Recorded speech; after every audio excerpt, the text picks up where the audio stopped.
Hello అండి. Welcome back to my channel. ఈరోజు సీరియల్‌లో ప్రభావతి ఊర్లో, కారులో బిడ్డలు పుడుతున్నారే గాని, ఈ ఇంట్లో ఎవ్వరికీ ఆ ధ్యాసే లేదు అని అంటా ఉంటే, సత్యం ఆ బిడ్డని కాపాడిన పుణ్యం ఊరికే పోదు. ఖచ్చితంగా మనింట్లో కూడా బిడ్డలు పుడతారు. ముగ్గురికి ఒకేసారి పుట్టినా ఆశ్చర్యం లేదు. ఎవరో ఒకరు ముందుగా శుభవార్త చెప్తారు చూడు అనగానే ప్రభావతి ఎవరికి ముందుగా బిడ్డ పుడితే ఆ బిడ్డకే మీ అమ్మగారు ఆస్తిని రాసిస్తానన్నారు అని అంటా ఉంటే సత్యం నవ్వుతూ నీ ఏడుపుకి కారణం అదా అనగానే రవి నానన్నట్టు అన్నయ్య పుణ్యం చేశాడు కాబట్టి బాలు అన్నయ్యకే ముందు బిడ్డ పుడతాడు అని అంటాడు. అప్పుడు ప్రభావతి ఏం కాదు, రోహిణి పెద్ద కోడలు కాబట్టి ముందుగా తనకే బిడ్డ పుట్టాలి.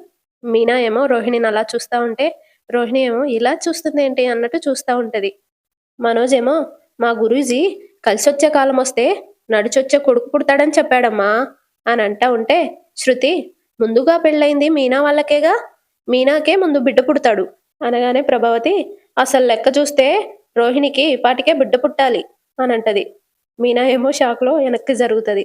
శృతి పట్టుకొని మీనా ఏమైంది అని అడుగుతుంది. ప్రభావతి ఇంకేముంది కడుపు మంటే అని అంటా ఉంటే మీనా నాకేం కడుపు మంట లేదు, నడిచొచ్చే కొడుకు పుడతాడు అన్నారు కదా, రోహిణి నడిపించుకొని వస్తుందేమో అడగండి అనగానే రోహిణి షాక్ అవుతుంది. బాలు ఏమో అమ్మా మాత మాకేమీ పిల్లలు ముందు పుట్టాలని లేదు, నా భుజాల మీద ఒక బాధ్యత ఉంది. ముందుగా మేం పైన రూమ్ కట్టుకోవాలి, ఆ తర్వాతే పిల్లల గురించి ఆలోచిస్తాం అనగానే ప్రభావతి ఆ రూమ్ కట్టడానికి ఇంకా 50 సంవత్సరాలు పడుతుందా అని అంటది. అప్పుడు బాలు కడుపు మంట నీకుంది, కొడుకు బాగుపడుతుంటే చూడలేని మహాతల్లి మా ఇంట్లోనే పుట్టింది, మాతృదేవత అని అంటా ఉంటే రవి అసలు పిల్లల విషయం ఇంతమంది ముందు మాట్లాడాలా అనగానే శృతి ప్రైవసీగా మాట్లాడుకోవాల్సిన విషయాలన్నీ 10 మందిలో డిస్కస్ చేయడం ఆంటీకి అలవాటు అనుకుంటా అని అంటది. అప్పుడు ప్రభావతి మీరంతా ఏమనుకున్నా సరే రోహిణికే ముందు బిడ్డ పుడతాడు చూడండి అనేసి అక్కడి నుండి వెళ్ళిపోతుంది. తర్వాత మీనా దేవుడి దగ్గరికి వెళ్ళి దండం పెట్టుకుంటూ దేవుడా రోహిణి గురించి ఒక నిజం తెలిసింది, అబద్ధం చెప్పాల్సిన అవసరం హాస్పిటల్ వాళ్ళకి ఏముంది, నేను ఇప్పుడేం చేయాలి, ఇంత పెద్ద విషయాన్ని నేను ఎలా దాయాలి అనుకుంటూ దండం పెట్టుకుంటూ ఉంటది.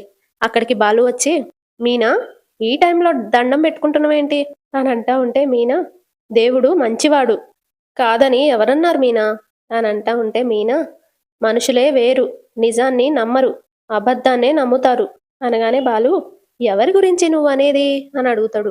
మనుషుల గురించి అని మీనా అనగానే ఏ మనుషుల గురించి, మనుషులంటే మనుషులే, గులాబీలు చేమంతులు మల్లెలు మందారాలు ఏవైనా పువ్వులే కదా, అలాగే మంచివాళ్ళు చెడ్డవాళ్ళు, నిజం చెప్పేవాళ్ళు నిజం దాచేవాళ్ళు, అబద్ధం చెప్పేవాళ్ళు అబద్ధాన్ని నిజమని నమ్మించేవాళ్ళు, ఇన్ని రకాలుగా ఉంటారు అని అంటా ఉంటే బాలు నేనేదో సంతోషంగా వైరల్ అయిన నా వీడియో చూపిస్తుంటే నువ్వేంటి ఏదేదో మాట్లాడుతున్నావు, కావాలంటే నువ్వు కూడా చూడు అని ఫోన్ చూపిస్తూ దేవుళ్లాంటి మనిషివి నువ్వు, ఒక తల్లికి పురుడు పోసిన మానవతావాదివి నువ్వు, నిన్ను కన్నా మీ అమ్మ ఎంత గొప్పదో కదా, అసలు మా అమ్మకి చూపించాలి ఇవన్నీ అని అంటా ఉంటే మీనా పట్టించుకోకుండా ఆలోచిస్తూ ఉంటది.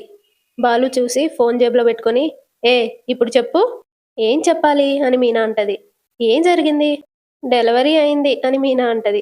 అప్పుడు బాలు నేను చూపించిన వీడియో గురించి అడగటం లేదు, నువ్వు బయటకెళ్ళి వచ్చిన దగ్గర నుండి అదోలా ఉన్నావు అనగానే మీనా లేదు నేను మీనాలాగే ఉన్నాను అని అంటా ఉంటే బాలు కానీ నువ్వు ఈ లోకంలో లేనట్టే మాట్లాడుతున్నావు, ఏమైంది, నాకేమవుతుందండి, ఏం అవ్వలేదు అంటున్నావు, అంటే మరి మొదటి తేదీ అని అంటా ఉంటే మీనా అవును మొదటి తేదీ, నేను నిన్ను అడుగుతున్నాను మీనా, నేను దేవుణ్ణి అడుగుతున్నానండి, నాకు బీపీ రేజ్ అయిపోతుంది మీనా, బయటికెళ్ళాక ఏం జరిగిందో అది చెప్పు, పూలిచ్చాను డబ్బులు తెచ్చాను ఇంటికొచ్చాను అని అంటా ఉంటే బాలు "ఉమ్, ఇంటికి రాకుండా అటేటో వెళ్తున్నావు, లోపలికి వెళ్తున్నా అని చెప్పి బయటికి వెళ్తున్నావు, నేను బయటుండి కూడా ఒక పక్క నీ గురించి ఆలోచిస్తున్నాను, అవతల డెలివరీ అయ్యి తల్లి బిడ్డ క్షేమమని తెలిసాక ఆ సంతోషంలో నీ గురించి నేను మర్చిపోయాను, నేను ఇంత మంచి పేరు తెచ్చుకుంటే నీ ముఖంలో సంతోషమే కనిపించడం లేదు అని అంటా ఉంటే మీనా అలాంటిదేమీ లేదండి, నేను సంతోషంగానే ఉన్నాను. బాలు ఏమో సంతోషంగా ఉండడం అంటే ఇలా అయోమయంగా ఉండడమా? మరి పగలబడి నవ్వితే సంతోషంగా ఉన్నట్టా అండి? పగలబడి నవ్వితే హాస్పిటల్‌కి తీసుకెళ్ళేవాడిని. మరి మీరు మంచి పని జేస్తే అందరికంటే ఎక్కువ నేనే కదా సంతోషపడేది. ఆ! ఇప్పుడు కొంచెం మీనాలా మాట్లాడావు. నాకు వంటగదిలో పనుందండి నేను వెళ్తాను అని వెళ్ళిపోతది. బాలు ఏమో ఎనకాల మీనాకేమైంది అని అనుకుంటూ ఉంటాడు. మీనా వంటగదిలో వంట చేస్తా ఉంటే శృతి ఫోన్‌లో మాట్లాడుకుంటూ కిందకొస్తూ అవునా? నిజమా? ఏంటి? ఇదంతా నిజమే? అవునా? ఆ క్యారెక్టర్‌లో అన్ని షేడ్స్ ఉన్నాయా? ముందే బిడ్డను కని ఆ విషయం దాచిపెట్టి పెళ్లి చేసుకుందాం మళ్ళీ అని ఫోన్ మాట్లాడుతా ఉంటే అది విని మీనా బౌల్ కింద పడేస్తది. శృతి ఒక్క నిమిషం ఆగండి మళ్ళీ కాల్ చేస్తాను అని ఫోన్ పెట్టేస్తది. మీనా షాక్‌లో ఉండిపోతది. శృతి వెళ్ళి ఏమైంది మీనా? మీనా నిన్నే అని ముట్టుకుంటది. మీనా షాక్ అవుతూ ఏమైంది అని అడుగుతది. నేను నిన్నడుగుతున్నాను మీనా. గిన్నె జారి కింద పడిపోయింది శృతి. దానికే అంత షాక్‌లో ఉన్నావా మీనా? నువ్వు ఎవరితోనో బిడ్డల గురించి మాట్లాడుతున్నావు శృతి? అదా! మా సీరియల్‌లో డైరెక్టర్‌తో. ఒక క్యారెక్టరు ఇద్దరు బిడ్డల్ని కని, మొదటి బిడ్డ గురించి చెప్పకుండా పెళ్లి చేసుకుందంట. మీనా ఏమో షాకయ్యి అలా చూస్తా ఉంటది. శృతి ఏమో నీకేమైంది అని అడుగుతది. అలాంటి వాళ్ళు కూడా ఉంటారా శృతి? ఎందుకుండరు? అని అంటా ఉంటే మీనా అవును ఉంటారు. సర్లే కానీ వదిలేయ్ మీనా. బాలు చేసిన పనికి నువ్వు సంతోషంగా లేవా? ఎందుకు లేను? చాలా సంతోషంగా ఉన్నాను శృతి. కానీ అది నీ మొహంలో కనిపించడం లేదే. నీ మాటల్లో కూడా వినిపించడం లేదు అని అంటా ఉంటే మీనా కనపడేదంతా నిజం కాదు. వినపడేది అబద్ధం కాదు.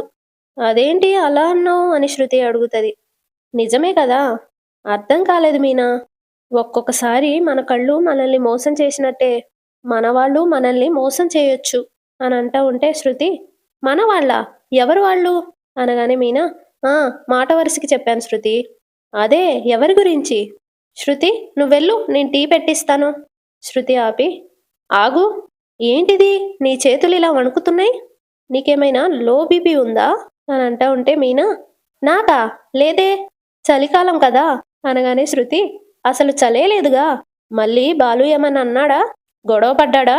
ఇబ్బంది పెట్టాడా? అని అంటా ఉంటే మీనా అయ్యయ్యో! ఆయన నన్ను చాలా బాగా చూసుకుంటున్నారు. కోపమొస్తే అలుగుతున్నారు. అయితే ఏం జరిగిందో చెప్పు మీనా. నువ్వేదో దాస్తున్నావు. అది నిన్ను టెన్షన్ పెడుతుంది. నాతో చెప్పు. నీ టెన్షన్‌లో కొంచెమైనా తగ్గుతుంది. అంతేనంటావా శృతి? అంతే మీనా ఏంటో చెప్పు అని అంటా ఉంటే మీనా అటు ఇటు చూసి హాల్లో ఎవరైనా ఉన్నారా అని అడుగుతది. శృతి ఏమో ఎవరూ లేరు అనగానే మీనా నిన్ను నమ్మి చెప్తున్నాను. నువ్వు ఎవరికీ చెప్పనని మాటివ్వు. "ఉమ్, నువ్వు వద్దని చెప్పాక నేను రవికి కూడా చెప్పను మీనా అనగానే మీనా నాకొక నిజం తెలిసింది. ఎవరి గురించి మీనా అని శృతి అడుగుతది. రోహిణి గురించి. ఏం తెలిసింది అని శృతి అడుగుతది. ఇవాళ నేను సుమతి పనిచేసే హాస్పిటల్‌కి వెళ్ళాను. వెళ్తే అని శృతి అంటది. అక్కడికి రోహిణి వచ్చింది. వస్తే అని శృతి అంటది. డాక్టర్‌ని కలిసింది. కలిస్తే అని అంటది. ఎందుకొచ్చిందా అని కనుక్కున్నాను. కనుక్కుంటే అని శృతి అంటది. మీనా ఏమో రెండో బిడ్డని కనాలనుకుందని చెప్పారు. అంటే అని శృతి అంటది. అప్పుడు మీనా అంటే ముందు ఒక బిడ్డని కన్నట్టే గదా! అది తెలిసినప్పటి నుండి నా మనసు మనసులో లేదు. అసలు అని శృతిని చూడంగానే శృతి ఏమో షాక్ అయిపోయి అలా నిలబడి ఉండిపోతది. శృతి, శృతి అని గట్టిగా ఊపుతది పట్టుకొని. శృతి చేతులు వణుకుతా ఉంటాయి. హా! అన్నట్టంటది. ఇప్పుడు నా చేతులు వణుకుతున్నాయి. మీనా శృతి చేతులు పట్టుకొని నాది ఇదే పరిస్థితి. వణికే చేతిని, వణికే చెయ్యే పట్టుకుంటే ఇద్దరికీ వణుకు తగ్గుతుంది. శృతి వదిలేస్తావా అని అడుగుతది. మీనా అని వదిలేసి మంచినీళ్ళిస్తది శృతికి. శృతి తాగి గ్లాసుని కింద పడేస్తది. నువ్వు ప్లేట్ ఎత్తేసావు, నేను గ్లాస్ ఎత్తేసాను అని అంటా ఉంటే మీనా రోహిణి వాళ్ళ పెళ్ళి మా పెళ్ళయ్యాకే అయ్యింది. కానీ తనకేం కడుపు రాలేదు. మరి ఇదేంటి? అంటే పెళ్ళికి ముందే తను తల్లై ఉంటుందా? అనగానే శృతి వామ్మో! అవును కదా! అనంటది. మీనా మరి ఆ బిడ్డెవరు? అని అడుగుతా ఉంటే శృతి మా సీరియల్‌లో క్యారెక్టర్‌లాగా ఆ విషయం ఇప్పుడు దాచిపెట్టి పెళ్లి చేసుకుందా? అనగానే మీనా ఆ బిడ్డను గూడా దాచి పెళ్లి చేసుకుందా ఇప్పుడు? అని అంటా ఉంటే శృతి మనోజ్ని మోసం చేసిందా? మీనా ఏమో మనందరినీ వెర్రివాళ్ళని చేసిందా? శృతి ఏమో ఈ విషయం బాలుకి చెప్పావా? ఆ విషయం మా ఆయనకి చెప్తే ఈ ఇంట్లో గోడలకు, తలుపులకి, సోఫాలకు కూడా తెలిసిపోతుంది. అలా తెలిసిపోయేలా టంకు వేస్తారు అని అంటా ఉంటే శృతి, కానీ ఈ విషయం రోహిణి చేసిన మైదా పచ్చడిలాగా మింగుడు పడ్డం లేదే అనగానే మీనా, శృతి నీకు గుర్తుందా? నువ్వు నొప్పులు పడే పాత్రలకి డబ్బింగ్ చెప్పి వచ్చినప్పుడు రోహిణి కడుపుతో ఉన్న వాళ్ళ లక్షణాలు మొత్తం చెప్పింది. డెలివరీ అయితే ఎలా ఉంటుందో కూడా చెప్పింది అనగానే శృతి అవును అని అంటది. అప్పుడు ఇవన్నీ ఎలా తెలుసని అడిగితే పార్లర్కి వచ్చిన ఒక ఆవిడ చెప్పింది అని చెప్పి తప్పించుకుంది. కానీ నాకు అప్పుడే అనుమానం వచ్చింది అని అంటా ఉంటే శృతి, ఓ మై గాడ్, ఈ విషయం అత్తయ్యకి తెలిస్తే, మనోజ్కి తెలిస్తే అసలేం జరుగుతుంది అని అంటా ఉంటే మీనా, శృతి నువ్వు మాత్రం ఎవరికీ చెప్పొద్దు. సరే మీనా, డైరెక్ట్గా రోహిణిని అడుగుదాం పదా అనగానే మీనా, అమ్మో వద్దు, నువ్వు ఆగవని నీతో చెప్పడానికే భయపడ్డాను అని అంటా ఉంటే శృతి, కానీ ఇంత పెద్ద విషయం మనసులో దాచుకోవడం ఎలా? అగ్గిపెట్టెలో ఇనుప్పెట్టె దాచినట్టే పట్టి చావదు గదా అనగానే మీనా, శృతి రోహిణి చాలా తెలివైంది. అబద్ధాలు అందంగా చెప్పగలదు. ఒకసారి హాస్పిటల్కి వెళ్ళిందని ఇంట్లో చెప్తే చాలా పెద్ద గొడవ చేసింది. చివరికి తప్పు నాదే అయింది. ఇప్పుడు ఇంత పెద్ద నింద వేశానని తెలిస్తే అత్తయ్యతో మళ్ళీ తిట్టిస్తుంది. శృతి దీన్నిలాగే వదిలేసేయ్. బయటపడితే చాలా పెద్ద గొడవలైతాయి. దయచేసి ఇది ఎవరికీ చెప్పొద్దు అని అంటా ఉంటే శృతి, అగ్గిపెట్టెలో ఇనుప ఎలా పడుతుంది అనగానే మీనా, ఆ ఇనుప పెట్టె తీసి ఇనుప సామాన్లోకి వేసేయి. సరే అనుకుంటూ శృతి వెళ్ళిపోతుంది. మీనా హా నిజంగానే కొంచెం కంగారు తగ్గింది అని అనుకుంటది. శృతి వెళ్ళి రవికి చెప్తుంది. రవి ఏమో లేదు శృతి, నువ్వు అబద్ధం చెప్తున్నావు అనగానే శృతి, నేను డబ్బింగ్ చెప్తాను గాని అబద్ధాలు చెప్పను అని అంటా ఉంటే రవి, ఇది అన్ని విషయాల్లో కాదు, చాలా సీరియస్ అనగానే శృతి, సీరియస్ విషయం కాబట్టి ఇలా సీక్రెట్గా చెప్తున్నాను. రోహిణికి తన రెండోసారి ప్రెగ్నెన్సీ గురించి తెలుసుకోవడానికి హాస్పిటల్కి వెళ్ళింది అని అంటా ఉంటే రవి, చూడు శృతి, మనకి తెలియని విషయం గురించి, మన కళ్ళ ముందు జరగని విషయం గురించి మనం ఇలా మాట్లాడడం కరెక్ట్ కాదు అని అంటాడు. అప్పుడు శృతి, ప్రపంచంలో జరిగేవన్నీ మన కళ్ళ ముందే జరగాలంటే అప్పుడు మనకి సూపర్ పవర్స్ ఉండాలి అని అంటా ఉంటే రవి, ఎక్కడి నుండి ఎక్కడికి వెళ్తున్నావు శృతి? ఇంత సీరియస్ మ్యాటర్ చెప్పి మళ్ళీ సిల్లీగా మాట్లాడతావేంటి? అయినా ఈ విషయం నీకెవరు చెప్పారు అనగానే శృతి, మీనా చెప్పింది అని అంటది. మీనా వదిన చెప్పిందా? అవును, మీనానే చెప్పింది. నీకు వదిన, నాకు సిస్టర్. నాకు వరుసలు తెలుసులే శృతి, నువ్వు విడమర్చి చెప్పకు. వదిన చెప్పిందంటే తనకి తెలియకుండా చెప్పుండదు అని అంటా ఉంటే శృతి, నేను చెప్తే అబద్ధమన్నావు, మీనా చెప్పింది అంటే తనకి తెలియకుండా చెప్పుండదు అంటున్నావు, అంటే నేను అబద్ధాలు ఆడతాననే కదా నీ ఉద్దేశం అనగానే రవి, అయ్యో నా ఉద్దేశం అది కాదు. అయినా ఇప్పుడు అది ఇంపార్టెంట్ కాదు. రోహిణి వదిన ముందే కన్సీవ్ అయిందా? అదేగా చెప్తున్నాను అని శృతి అంటది. మరి మా మనోజ్ అన్నయ్య ఇంట్లో ఇంకా ఈ విషయం ఎవరికి చెప్పలేదేంటి అని అంటా ఉంటే శృతి, అన్నీ మింగడం అలవాటే కదా, ఇది కూడా మింగేసుంటాడు అనగానే శృతి అని గట్టిగా అంటాడు. అయినా ఇంత పెద్ద విషయం ఎందుకు దాచాడు అనగానే శృతి, రవి అసలు ఫస్ట్ టైం కన్సీవ్ పెళ్ళికి ముందా పెళ్ళికి తర్వాత అని అంటా ఉంటే రవి, లేదు, రోహిణి వదినకి మా అన్నయ్యకి పెళ్లి చేసింది మా అమ్మే, అటువంటిదేమీ అయ్యుండదు అనగానే శృతి, ఒకవేళ రోహిణికి బిఫోర్ మ్యారేజ్ ఎవరైనా బాయ్ ఫ్రెండ్ ఉండొచ్చేమో అని అంటా ఉంటే రవి, ఈ విషయం ఎంతవరకు నిజమో తెలియదు, అలా మాట్లాడడం కరెక్ట్ కాదు అని అంటాడు. అప్పుడు శృతి, తన కన్సీవ్ మ్యాటర్ గురించి మనం ఎందుకు నొప్పులు పడ్డం, ఉండు వెళ్ళి క్లారిటీ తీసుకొని వస్తాను అని వెళ్తా ఉంటే రవి ఆపి, ఎక్కడికి వెళ్తున్నావు అనగానే శృతి, రోహిణి దగ్గరికి వెళ్ళి అసలు క్లియర్గా మ్యాటర్ ఏంటో తెలుసుకొని వస్తాను. వద్దు శృతి, మళ్ళీ ఇంట్లో గొడవలు అవుతాయి అనగానే శృతి, అవును, మీనా కూడా అదే చెప్పింది, ఈ విషయం ఎవరితోనూ చెప్పొద్దని కూడా చెప్పింది. రవి, మరి నాకెందుకు చెప్పావు అని అడుగుతాడు. నాకు సీక్రెట్స్ దాచడం తెలియదు, పొట్ట ఉబ్బిపోతుంది, ఏం తిన్నా డైజెస్ట్ కూడా అవ్వదు, అందుకే నీకు చెప్పాను. ఇప్పుడు కొంచెం రిలాక్స్డ్గా ఉంది అని వెళ్తూ వెళ్తూ, గుర్తుపెట్టుకో, ఈ విషయం మాత్రం ఎవరికీ చెప్పొద్దు అనేసి వెళ్ళిపోతది. రవి ఏమో నీకేంటి నువ్వు బానే ఉంటావు. ఇప్పుడు నా బుర్ర బద్దలైపోతుందే అని బాలుకెళ్ళి చెప్పేస్తాడు. బాలు షాక్‌లో అలా ఉండిపోతాడు. బాలన్నయ్య అనగానే చేతులు పైకెత్తి చుట్టూ తిరుక్కుంటూ బబ్బబ్బబ్బబ్బబ్బా అని అనుకుంటూ ఉంటాడు. ఏమైంది అని రవి అనగానే బుర్ర బద్దలైంది. ఇది నిజమా? నిజమా ఇది? ఏ నిజంగా ఇది నిజమా? నిజమేనా? అని అంటా ఉంటే రవి ఇలాంటి విషయాలు ఎవరైనా అబద్ధం చెప్తారా అన్నయ్య? అనగానే బాలు అవును. అబద్ధం కాదా ఇది? నిజమా? ఇది అబద్ధం కాదా? ఇది నిజమా? రవి ఏమో తిరిగేసి మరిగేసి అదే మాట అంటావేంటన్నయ్య? అని అంటా ఉంటే బాలు ఇరగదీసి, కరగదీసి, అరగదీసి, సవరదీసి ఎలా తీసినా నువ్వు చెప్పింది నాకు మింగుడు పడ్డం లేదురా. హా! అమ్మ నన్ను ప్రేమగా నాన్న, కన్నా అని పిలిస్తే నా మెదడు ఎలా మొద్దుబారిపోతుందో అలా నా తలంతా తిమ్మిరెక్కిపోయింది. అనగానే రవి అన్నయ్య నాకు కాసేపు అలాగే ఉంది. రోహిణి వదిన ఇంతకు ముందే తల్లయితే ఆ బిడ్డ ఏమైంది? అని అంటా ఉంటే బాలు కుంతీదేవిలా పెట్టెలో పెట్టి నీళ్లలో వదిలేసిందా? రవి ఏమో మేనక శకుంతలని వదిలేసినట్టు ఏ ఆశ్రమంలోనూ వదిలేసిందా? బాలు ఏమో దేవకిలా యశోద ఇంట్లో పెంచుతుందా? అని అంటా ఉంటే రవి ఇదంతా మనోజ్ అన్నయ్యకి తెలియదు కదా.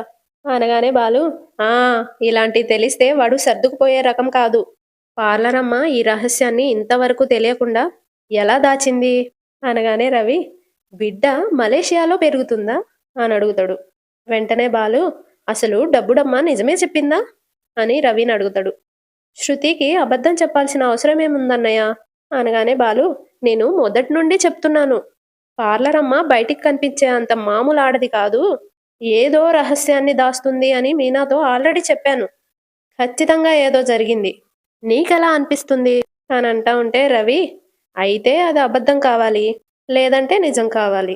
అనగానే బాలు నీ మొహం అయితే ఆడపిల్ల పుడుతుంది, లేదంటే మగపిల్లాడు పుడతాడు అని చెప్పినట్టుంది.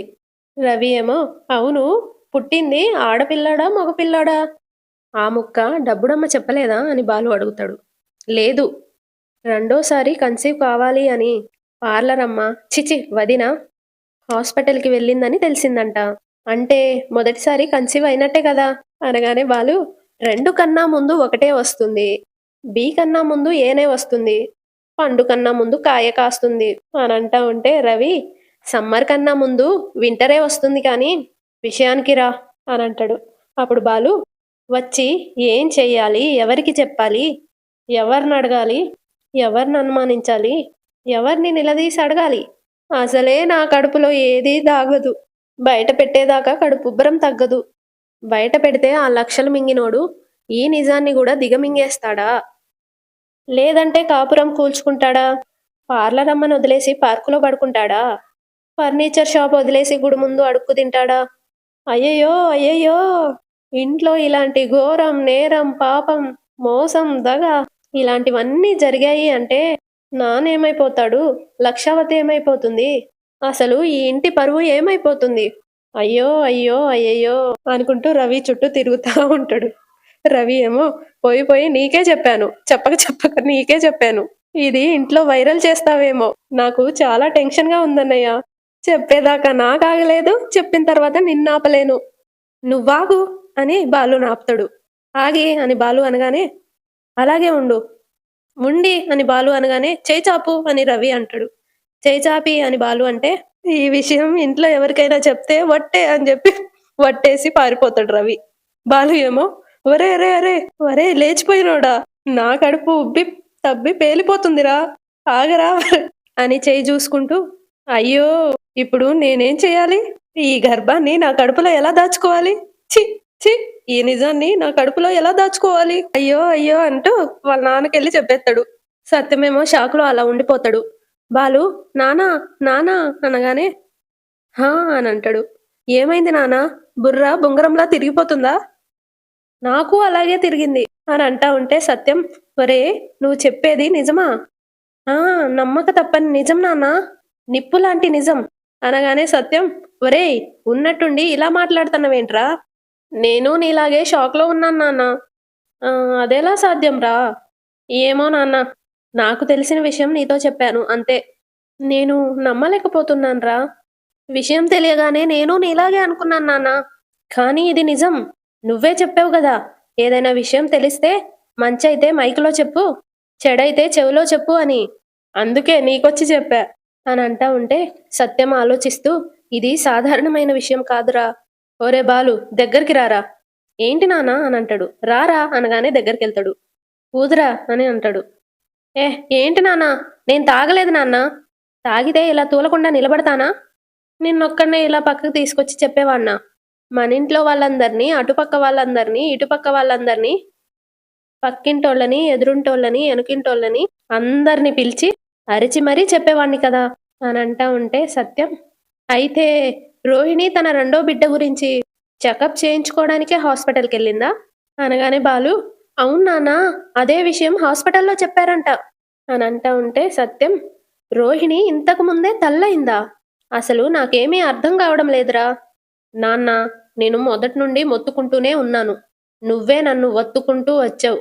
మనకి తెలియకుండా అమ్మని మాయ చేసి ఇల్లు తాకట్టు పెట్టిచ్చింది. ఆ డబ్బుతో పార్లర్ పెట్టింది. దానికి అమ్మ పేరు పెట్టింది. కొద్ది రోజుల తర్వాత అమ్మ పేరు పీకి వేరే పేరు పెట్టుకుంది. అదేంటని అడిగితే, ఏదో ఫ్రాంచైజ్‌కిచ్చాం, అదిచ్చాం, ఇదిచ్చాం అని ఏదో కాకమ్మ కబుర్లు చెప్పింది. ఇప్పుడు ఈ విషయం ఎవ్వరికీ చెప్పకుండా దాచింది. తను పెద్ద ఫ్రాడ్ నాన్న. ఫ్రాడు. ఏదో తప్పు చేస్తుంది. అనగానే సత్యం, ఒరేయ్! మన ఇంటి ఆడపిల్ల గురించి అలా మాట్లాడడం తప్పురా అని అంటా ఉంటే బాలు, నేను మాట్లాడింది నిజంగా తప్పైతే నిప్పులా తప్పుని ఒప్పుకుంటారు. కానీ పార్లరమ్మ చేసిన తప్పు గురించి ఏంటి? ఏదో ఉంది. పార్లరమ్మ ఏదో దాస్తుంది. ఖచ్చితంగా ఏదో ఉంది. అదేదో పెద్ద తప్పే అయుంటుంది. ఆ! నాన్న పార్లరమ్మ ఫ్రెండుంది గదా! ఆ అమ్మాయిని అడిగితే? అనగానే సత్యం, తనకి ఈ విషయం ఎలా తెలుస్తుందిరా అని అంటాడు. తెలుసుంటుంది నాన్న. వాళ్ళిద్దరూ చాలా దగ్గర. నేను రాజేష్ గాడిలాగా. నేను ఏ విషయమైనా రాజేష్ గాడితో చెప్తాను.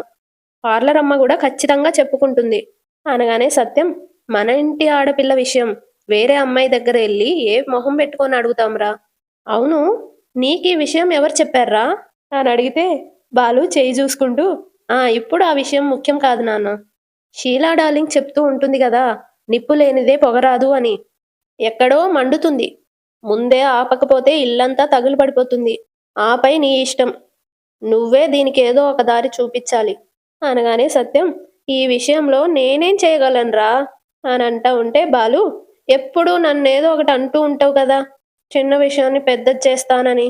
అందుకే నేనిప్పుడు నీకు చెప్పా అనేసి ఎళ్ళిపోతాడు. సత్యం ఎళ్లి ప్రభావతికి చెప్తాడు. ప్రభావతి, ఏం మాట్లాడుతున్నారండి? ఒక కోడలు గురించి మాట్లాడాల్సిన మాటలేనా ఇవి? అది మన కోడలు గురించి అనబోతుంటే సత్యం, కూతురైనా, కోడలైనా ఇది మనింటి సమస్య. రేపు నలుగురికి తెలిస్తే పరువు పోయే పరిస్థితొస్తుంది. అందుకే ఏమున్నా మనింటి 4 గోడల మధ్య తేలిపోవాలి. అనగానే ప్రభావతి, అలాంటిదేమీ ఉండదండి. ఆ బాలుగాడు ఏదో చెప్పగానే మీరొచ్చి నన్నిలా అడుగుతున్నారు? వాళ్ళకి మనోజు మొగుడు పెళ్ళాలంటే వాళ్ళకి ముందు నుండే పడదు. అందుకే ఏదేదో కల్పించుకొని చెప్తూ ఉంటారు. అని అంటా ఉంటే సత్యం, వాళ్ళ మధ్య మనస్పర్ధలుండొచ్చు. కానీ సొంత అన్న భార్య గురించి ఉన్నవి లేనివి కల్పించి చెప్పేంత చెడ్డోడు కాదు బాలు. ఇంతకు ముందు కూడా ఇలాంటి నిరాధారమైన విషయాలు 1, 2 చెప్పినప్పుడు నేను మందలించాను. అయినా మళ్ళీ చెప్పాడు అంటే ఇందులో ఎంతో కొంత నిజముందని అనిపిస్తుంది అని అంటా ఉంటాడు. అంతటితో ఈరోజు ఎపిసోడ్ అయిపోతది. రేపటి ఎపిసోడ్‌లో రోహిణి, రోహిణి అన్నాడు. రోహిణి వాళ్ళ రూమ్ డోర్ కొడతది ప్రభావతి. మనోజ్ డోర్ తీస్తాడు. పిలవరా నీ పెళ్ళాన్ని అనగానే రోహిణి, ఏమైందత్తయ్య? కిందే తేల్చుకుందాం రా అని చెప్పి వెళ్ళిపోతది ప్రభావతి. కింద అందరి ముందు మీటింగ్ పెడతదిగ. రోహిణితో ప్రభావతి, ఎంతమందిని ఇలా మోసం చేయాలి అనుకున్నావు? నువ్వు ఎప్పుడు బిడ్డని కన్నావు? వీడితో జరిగింది మొదటి పెళ్ళేనా? పెళ్ళికి ముందే నువ్వు తల్లివయ్యావా? ఆ పాపాన్ని దాచి నా ఇంట్లో అడుగు పెట్టావా? అని అడుగుతా ఉంటే మనోజ్, నువ్వు ఒక్కసారి కూడా కన్సీవ్ కాలేదు కదా అని గట్టిగా అంటాడు. వెంటనే రోహిణి ఏడుస్తూ అయ్యాను అని అంటది. అంతటితో ఎపిసోడ్ అయిపోతది. సబ్స్క్రైబ్ చేసుకోండి. మీరేమనుకుంటున్నారు? రోహిణి నిజం చెప్తదా? ఖచ్చితంగా చెప్పదు. అప్పుడెప్పుడో ప్రెగ్నెన్సీ వచ్చింది పెళ్ళైన కొత్తలో అని అబద్ధం చెప్తది అని నేను అనుకుంటున్నా. మీరేమనుకుంటున్నారు? కామెంట్ చేయండి. లైక్ చేయండి.